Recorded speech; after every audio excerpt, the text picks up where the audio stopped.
Moçada, hoje o Clube dos 40 vai abrir as janelas do poder dos mestres canadenses. Happy birthday to you, Power Windows. Roda a vinheta.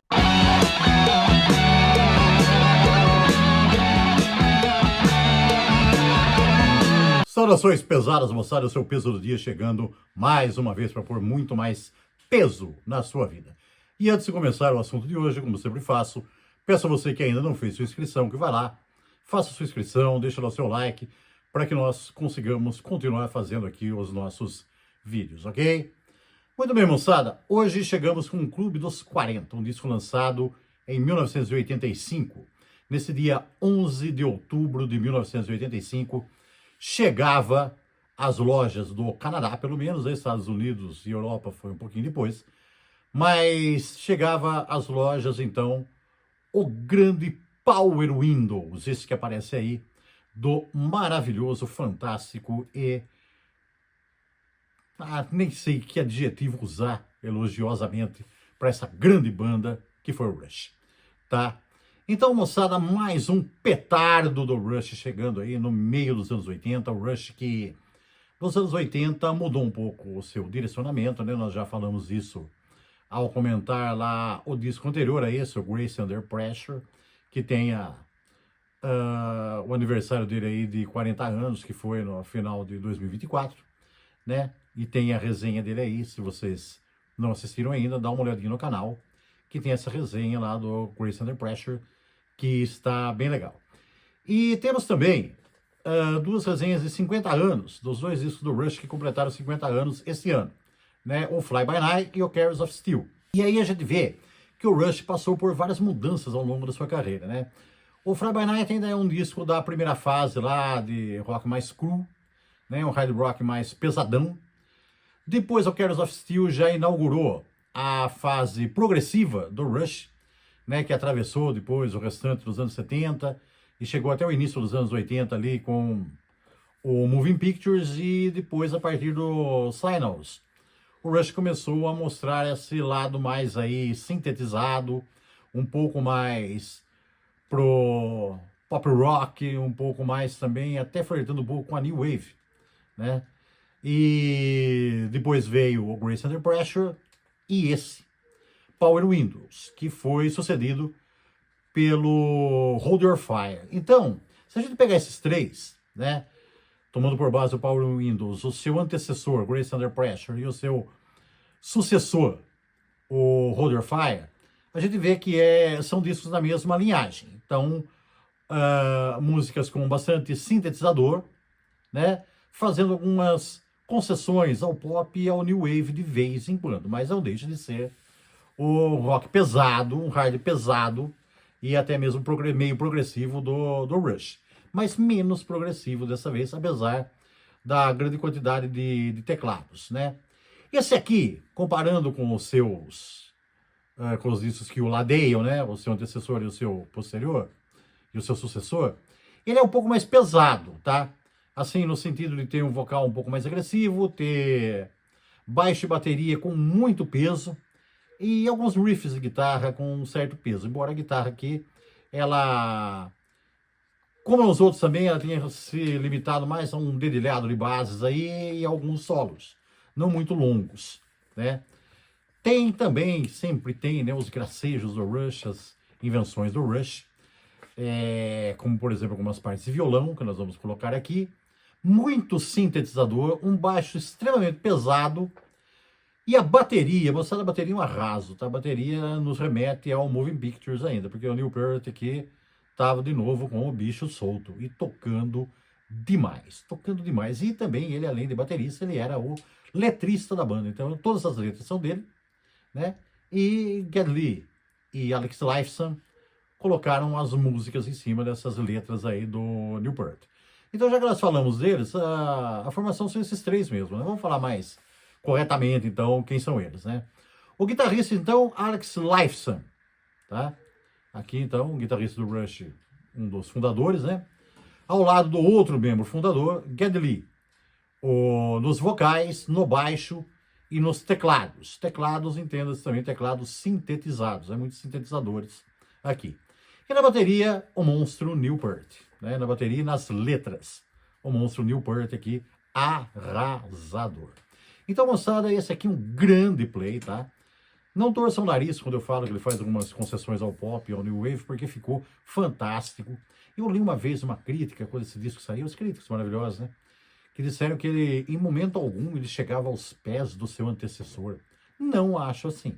Eu acho que ele é tão bom quanto o Grace Under Pressure e até um pouco mais pesado. Agora, o que aqui ele tem e esse não tem, mas só que aí já é coisa minha, né? Que vocês sabem que eu tenho os meus clássicos particulares. E no Grace Under Pressure tem Red Sector A, que é linda, linda, linda, linda, linda, linda, né?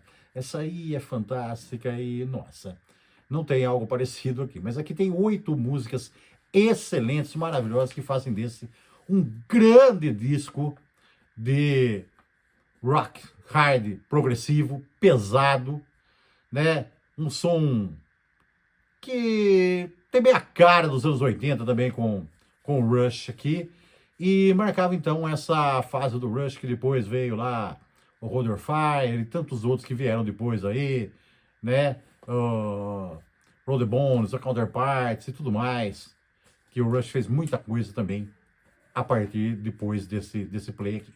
Então, moçada, vamos falar um pouco das faixas que compõem esse disco aqui, que são maravilhosas e recheiam essa bolacha fantástica aqui que o Rush lançou em 85, né? Se vocês acham estranho esse termo bolacha, é que nos anos 80 chamava-se os LPs de vinil às vezes de bolachão, tá? Então, nunca usei esse termo aqui, eu acho, no canal, mas tem isso aí que é um termo, uma gíria oitentista aqui para esse disco dos anos 80, tá? Então vamos lá, moçada, vamos falar das músicas aqui, então, que compõem essa faixa. Ele abre com The Big Money, né? Um belo título aí, né, moçada? Então é o Rush dos anos 80, tá? Muitos sintetizadores, uma certa concessão a New Wave aqui, um som muito legal, tá? Um baixo pesadão, uma bateria incrível, uma música maravilhosa, abrindo muito bem, aquela música pomposa. Não é porque o Rush deu uma suavizada que ele simplificou o som, não. Ela continua sendo um negócio muito engendrado e maravilhoso. Uma grande entrada aí, né? De certa forma, em se tratando de Rush, a gente pode até dizer que entrou metendo o pé na porta, como eu costumo falar aí. Seguindo, Grand Designs. Uma introdução bastante legal de sintetizadores, depois entra um baixo muito pesado, guitarras fantásticas também, com um andamento excepcional, maravilhoso, com os vocais incríveis também do Geddy Lee, e chamando muita atenção aí para a guitarra e para o baixo. Aí vocês podem perguntar assim, e a bateria? A bateria simplesmente tinha Neil Peart tocando, então não precisa nem falar nada, né, moçada? Showzaço de batera nessa aqui também. A próxima, Manhattan Project. O teminha polêmico, né, moçada? Para quem não sabe ou para quem já se esqueceu, o Projeto Manhattan foi assim denominado todo aquele estudo e todo aquele projeto que desenvolveu, na parte final da Segunda Guerra Mundial, a bomba atômica. Tá? Então, o projeto que desenvolveu a bomba atômica nos Estados Unidos foi chamado de Projeto Manhattan. E aqui o Neil Peart deu uma pesquisada na história, né? Como costumo dizer sempre aqui, sempre lembro isso para vocês, né? Rock pesado e história sempre lado a lado, né? Muitas passagens históricas costumam aparecerem nas bandas, em várias bandas, vários estilos do peso. E o Rush não ficou atrás, né? Aqui ele pegou essa fase histórica aí, né? Do século XX, muito importante aí do século XX, que definiu, né, praticamente o que a gente tem hoje, né, o mundo atual. E ele fez uma grande letra em cima disso aí. E a música, o que ficou muito legal, sabe? Porque, como eu falei para vocês, né? É um assunto meio polêmico, que fala da bomba atômica e tal. É um assunto sério, né? Ainda mais nos anos 80, que era a época da Guerra Fria, que tinha o temor nuclear, né? Inclusive, lembrando mais uma vez, tem um vídeo aqui no canal que fala da influência da Guerra Fria nas bandas de rock, dá uma olhada lá. E o que chama mais atenção, porque até aí tudo bem, falar de história e tal, não sei o quê, mas o Rush fez uma música séria, tá? É incrível como a banda soa séria nessa música aqui, com grande seriedade, que permeia esse assunto aqui, né, que sempre foi bastante sério, ainda mais na época aí que tinha a União Soviética e os Estados Unidos na Guerra Fria aí, que aterrorizavam o mundo. Tá? Então, mais uma grande obra desta grande banda. Seguindo, Marathon.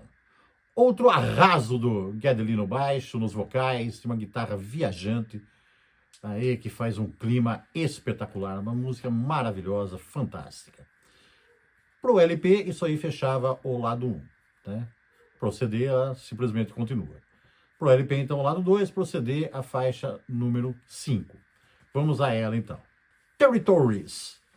Na intro, ela lembra um pouquinho o U2. E depois ela tem um andamento mais pra frente, que lembra um pouco o Marillion. E quando eu falo isso, moçada, de uma banda lembrar outra, de uma música lembrar outra, eu penso que vocês entendam que isso aí não é depreciativo para nenhuma das bandas, não, tá? Não é cópia, não é plágio, não é falta de autenticidade, não é falta de inspiração, não é nada disso. É que assim, tem muitas músicas no rock clássico, certo? E muitas músicas maravilhosas. Então é até normal que às vezes uma banda faça uma música que se pareça um pouco com outra, né? E uma banda lembrar um pouco outra grande banda, uma grande banda lembrar outra grande banda, eu acho que é uma qualidade para as duas, tá? Então quando eu falo aqui que lembra um pouco o U2, que lembra um pouco o Marillion, é no melhor sentido de tudo isso, tá? Continua sendo o Rush, tá? É o Rush autêntico, mas que em algumas passagens lembra um pouco essas duas grandes bandas aí, tá?